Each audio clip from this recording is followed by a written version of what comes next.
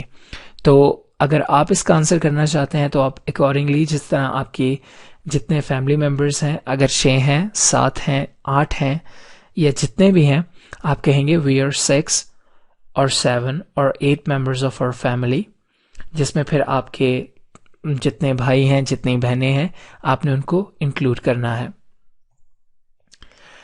یا آپ یہ کہہ سکتے ہیں I have a brother and a sister, کہ آپ ٹوٹل 3 بہن بھائی ہیں, لیکن آپ کہتے ہیں I have a brother and a sister, میرا ایک بھائی ہے اور بہن ہے. اس سے بھی ظاہر یہی ہوتا ہے کہ آپ 3 بہن بھائی ہیں.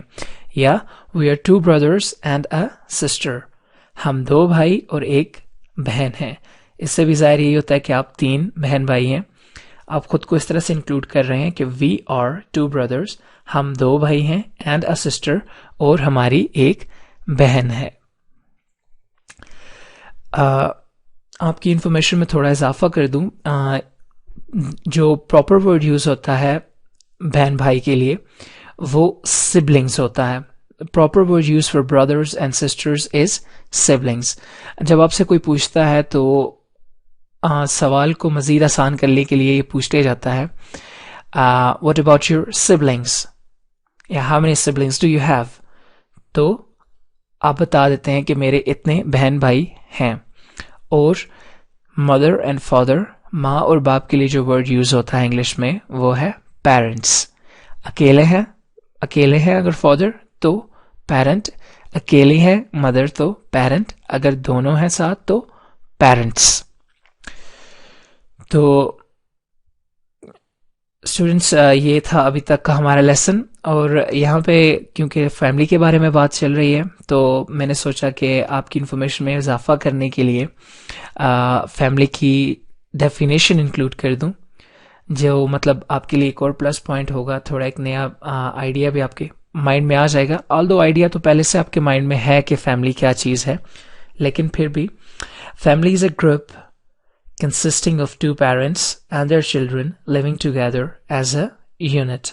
فیملی ایک ایسا گروہ ہے جو کہ کنسسٹ کرتا ہے, ایسا گروپ آف پیپل ہے جو کہ کنسسٹ کرتا ہے, مشتمل ہے 2 پیرنٹس پہ, یعنی کہ والدہ اور والد پہ, and their children اور ان کے بچوں پہ مشتمل ہے, living together as a unit جو کہ ایک جگہ اکٹھے رہتے ہیں as a unit.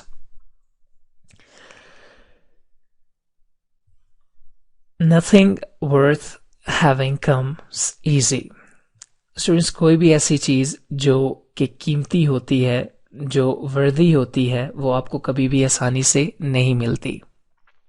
اسی طرح انگلش بھی ایک قیمتی چیز ہے, آج کل کے دور میں تو بہت ہی زیادہ قیمتی چیز ہے, کیونکہ اس کے اتنے زیادہ فوائد ہیں, اتنے زیادہ یوزز ہیں کہ مطلب اس کے بغیر سروائیول جو ہے وہ مشکل ہے. تو nothing worth having comes easy, کوئی بھی ایسی چیز جس کی کوئی ورتھ ہے, جس کی کوئی قیمت ہے, جو کہ ویلیو والی چیز ہے, وہ آپ کو آسانی سے نہیں ملتی. Same is the case with English. تو انگلش کے ساتھ بھی بالکل ایسا ہی ہے, آپ کو آسانی سے بالکل مطلب آپ سمجھیں کہ پریکٹس کے بغیر آپ کو آ جائے گی, ایسا بالکل نہیں ہے. آپ کو پریکٹس کرنی پڑے گی, زیادہ سے زیادہ پریکٹس کرنی پڑے گی, ہر لیسن کے بعد پریکٹس کرنی پڑے گی.